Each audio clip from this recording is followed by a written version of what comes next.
नमस्कार मित्रों, welcome to ख्याति ज्योतिष शास्त्र वर्ल्ड। और मैं संध्या अवस्थी प्रस्तुत हूँ आप सबके सामने एक बार एक लंबे अंतराल के बाद एक नई वीडियो के साथ।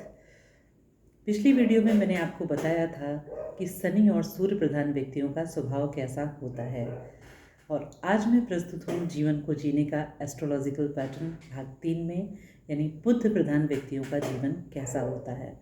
अब आप ये कहेंगे कि मैं कैसे पता लगाऊं कि मैं बुध प्रधान हूँ, शनि प्रधान हूँ या सूर्य प्रधान हूँ।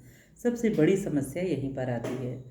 तो सबसे आसान है, देखिए हम सब जानते हैं कि कुंडली में 12 भाव, 12 राशियाँ और 9 ग्रह होते हैं, और यही 12 राशियाँ और 12 भावों पर राज करती हैं।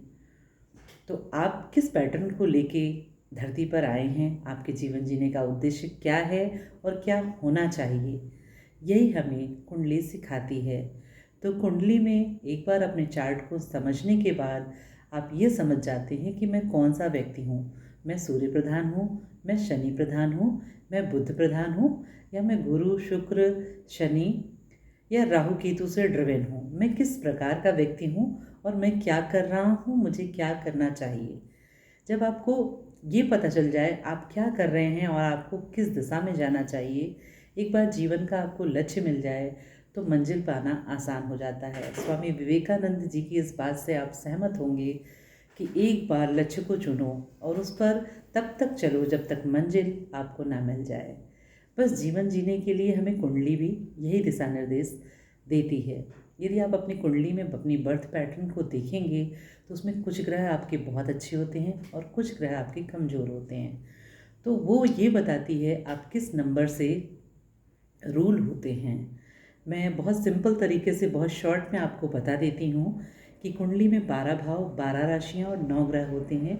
जो कुंडली का पहला भाव होता है वो मंगल ड्रिवन होता है, यानी कि कुंडली में यदि 1 नंबर से शुरू हुआ है तो इसका मतलब है आप मंगल ड्रिवन व्यक्ति हैं। यदि कुंडली में लग्न चार्ट में जो आपका पहला भाव है, पहला भाव मैं आपको एक एग्जाम्पल के थ्रू बताऊं, यदि मैं आपको एक एग्जाम्पल लेकर, तो मैं अपनी फिंगर्स पे आपको बताती हूँ। अभी तक आपको किसी एस्ट्रोलॉजर ने ऐसा नहीं बताया होगा। आप यदि कुंडली में देखेंगे बर्थ चार्ट में आपके 12 भाव बने रहते हैं। 12 भाव का मतलब 3 ट्रायंगल होते हैं। आपकी कुंडली में 3 ट्रायंगल आपको मिलेंगे, और उसमें मैं आपको फिंगर से बताती हूँ, 1 2 3 और 4।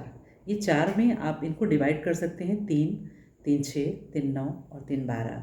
जो 3 है, 1 2 3, यानी जो पहला भाव होता है कुंडली का, यदि आप उसमें देखेंगे, किसी भी सॉफ्टवेयर में जाएंगे तो आपको आसानी से पता चल जाएगा कि पहला भाव, दूसरा भाव, तीसरा, चौथा, पांचवा क्या है और किस लिए होता है।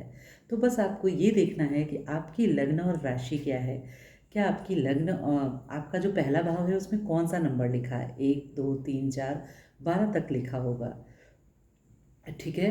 तो मैं आपको ये बताती हूँ कि यदि आप एक नंबर है, एक नंबर इन द सेंस कि यदि आपके लग्न चार्ट में पहला भाव है तो आप मंगल ड्रिवन हैं, 2 नंबर लिखा हुआ है तो आप वीनस यानी शुक्र ड्रिवन है, और 3 नंबर लिखा है तो फिर आप बुध ड्रिवन है, यानी आपको बुध शासन, बुध आप पर राज करता है। शब्दों की ताकत ही आपकी रियल वेल्थ है। और 4 नंबर लिखा है, चंद्रमा द्वारा आप शासित हैं। 5 नंबर लिखा है आपके पहले भाव में, तो आप सिंह द्वारा शासित है, सिंह राशि आप पर शासन करती है। 6 लिखा हुआ है तो अगेन आप बुध द्वारा शासित हैं।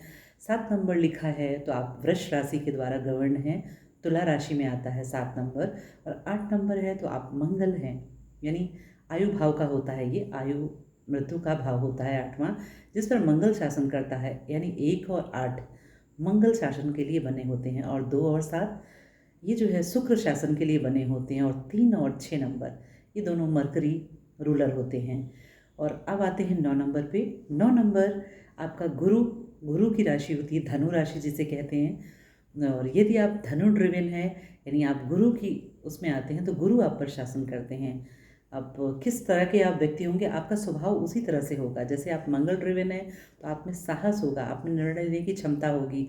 आप बुध ड्रिवन हैं तो आप बहुत ही अलर्ट माइंड होंगे, बहुत ही प्रैक्टिकल होंगे।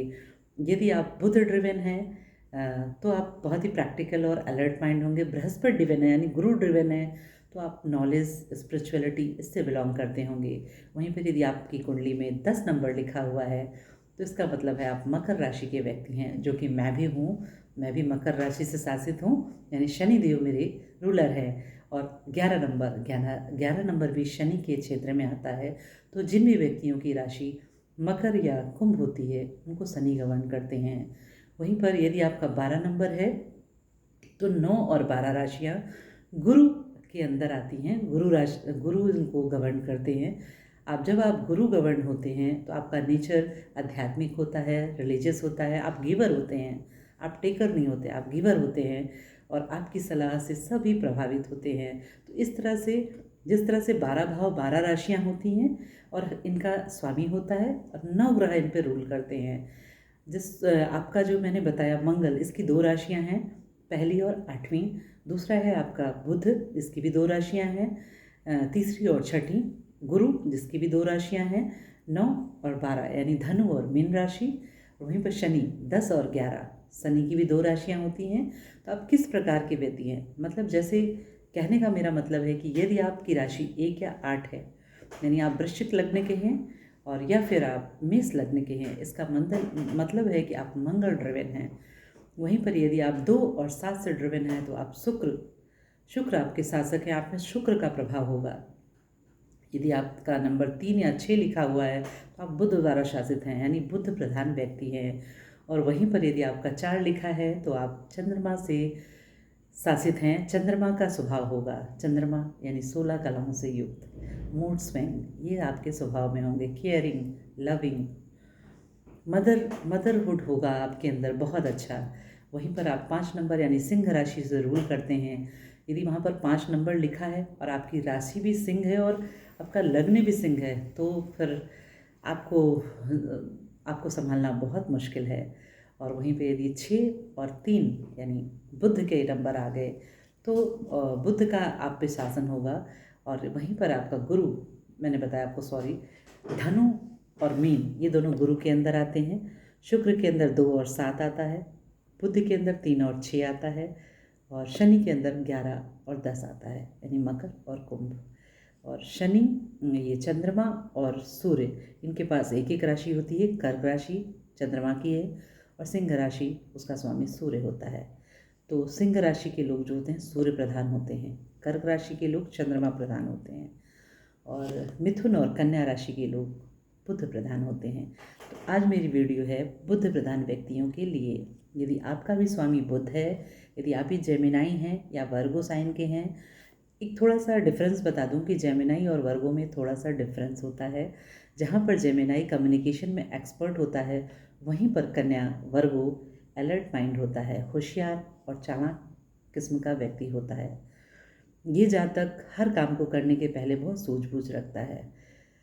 वहीं पर मिथुन थोड़ा सा बेहतर राशि मानी जाती है क्योंकि ये पराक्रम है और इसमें भी थोड़ा सा गिविंग नेचर होता है, डुअल नेचर होता है, इसमें भी मूड स्विंग होता है, लेकिन फार बेटर होती है। वर्गों से फार बेटर राशि जेमिनाई है मेरे एक्सपीरियंस के बेस पर। तो आइए शुरू करते हैं कि यदि आप बुध प्रधान हैं तो आप में क्या खूबियाँ होंगी। और यदि आप बुध प्रधान हैं लेकिन आपका बुध कमज़ोर है तो भी आप उन चीज़ों को उन पर काम करना पड़ेगा आपको अपने बुध को स्ट्रॉन्ग करने के लिए। अब आप ये कहेंगे कि ये बताइए मैम, मैं कैसे जानूं कि मेरा बुध मजबूत है या कमज़ोर है। तो आप अपनी स्किल से जानेंगे। मैं आपको कुछ सिम्टम बताती हूँ जिससे आपको ये पता चलेगा कि आपका मरकरी स्ट्रॉन्ग है या वीक है। तो बुध प्रधान लोगों का कम्युनिकेशन 1 नंबर होगा यदि वो स्ट्रॉन्ग बुध हैं। और वहीं पर उनका एनालिटिकल माइंड होगा, क्रिटिक होंगे बेहतर, लोग उनको सुनते होंगे, बहुत ही तेज़ स्वभाव होगा, तेज़ बोलना और तेज़ सीखना ये उनका कोर नेचर होता है। जितना ही अस्पष्ट बोलते होंगे उतना ही अस्पष्ट सीखते भी होंगे, उतनी जल्दी लर्निंग पावर होगी उनकी। क्रिटिक बहुत अच्छे होंगे। और आई थिंक बुद्ध प्रधान जो व्यक्ति होता है उसके वर्ड ही उसकी रियल पावर होते हैं। वर्ड से चलता है, वो फिज़िकल वर्क नहीं करता जितना वो मेंटल वर्क करता है। रिस्पॉन्सिबिलिटी वो नहीं लेना चाहता, वो सिर्फ माइंड गेम करता है। मतलब जेमिनाई और वर्गो ये बहुत ही अच्छे, सब राशियाँ अपने आप में अद्भुत हैं और अच्छी हैं, लेकिन मेरे एक्सपीरियंस के हिसाब से या मैंने जितने चार्ट अभी तक देखे हैं, प्रैक्टिकली मैंने जितने लोगों को अपने आसपास देखा है, चार्ट जो मेरे पास आए हैं उसमें भी मैंने यही पाया है कि जो भी बुध प्रधान लोग होते हैं वो बहुत ही अच्छे वक्ता होते हैं, बहुत ही अच्छे लर्नर होते हैं, बहुत ही अच्छा विश्लेषण करते हैं आपकी चीज़ों का। और कह सकते हैं आईटी सेक्टर में ज़्यादातर जेमिनाई आपको बहुत अच्छा काम करते हुए मिलेंगे। और इस तरह से यदि आपको आप लगता है कि आपका संचार कौशल बहुत अच्छा है, अव्वल दर्जे का है, इट मीन्स आप स्ट्रॉन्ग मरकरी है, आपको रेमेडी की आवश्यकता नहीं है। कुछ ऐसे भाव होते हैं जहाँ पर जाके बुध वीक हो जाते हैं, कुछ ऐसी युतियाँ हैं जहाँ पर जाकर बुध वीक हो जाते हैं, कुछ ऐसे युतियाँ होती हैं जहाँ पर जाकर बुध मजबूत हो जाते हैं, जैसे सूर्य और बुध का कॉम्बो बुधादित्य योग बनाता है। तो यदि आप भी अपनी कुंडली का विश्लेषण कराना चाहते हैं तो आप मुझे मैसेज कर सकते हैं अपनी डीओबी शेयर करके, और अपना अपॉइंटमेंट बुक कर सकते हैं। आपको यदि मेरी जानकारी अच्छी लगती है तो मेरे वीडियो को लाइक शेयर सब्सक्राइब करना बिल्कुल मत भूलें, ताकि मैं आपको बेहतर कंटेंट देने के लिए उत्सुक रहूं। तो आज की जो मैंने आपको मेरे दिशा दिखाने का जो भी मेरा उद्देश्य था वो बस ये था कि यदि आपकी मरकरी स्ट्रांग है तो आपको किसी भी चीज़ की आवश्यकता नहीं है, आप सक्सेसफुल होंगे। आप कुंडली पर भी हो सकता है विश्वास ना करते हों, क्योंकि ज़्यादातर कुंडली पर भी वही लोग विश्वास करते हैं जिनका कहीं ना कहीं मरकरी वीक है या कोई ना कोई ग्रह वीक होता है, जिनको किसी गाइडेंस की ज़रूरत होती है। यदि अब स्ट्रांग मरकरी से आप रूल हैं तो आपको किसी गाइडेंस की आवश्यकता नहीं है, केवल आपको सेल्फ गाइडेंस चाहिए। और एक बार यदि आप अपने को जीने के लिए अपना पैटर्न समझते हैं कि नहीं, मुझे हर किसी को किसी की आवश्यकता होती है, every father has a father, तो कहीं ना कहीं तो आपको भी गाइडेंस की ज़रूरत होती है, आप चाहे कितने भी तेज़ और प्रभावी व्यक्ति क्यों ना हो। लेकिन कभी कभी ऐसा लगता है कि मैं इसको नहीं मानता, मैं उसको नहीं मानता, मेरे, तो इट मीन्स कि आपका पुण्य आप पर काम कर रहा है, आप पर हावी है। और यदि कहीं ना कहीं कुंडली में प्लेसमेंट डिसबैलेंस है, आपकी बैलेंस शीट जो है वो गड़बड़ है, इट मीन्स आपको खुद पर काम करना है, सेल्फ गाइडेंस आपको चाहिए ही चाहिए, जिसमें एक साइक्रेटिक से बेहतर आपको एक एस्ट्रोलॉजर गाइड कर सकता है कि आप वो क्या काम करिए जिससे आप अपनी लाइफ में बेहतर हो सकते हैं।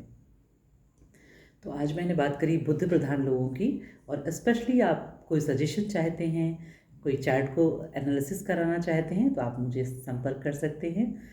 और इसी के साथ अपनी वीडियो को समाप्त करती हूँ। धन्यवाद, नमस्कार। Follow for real astrology. Thank you.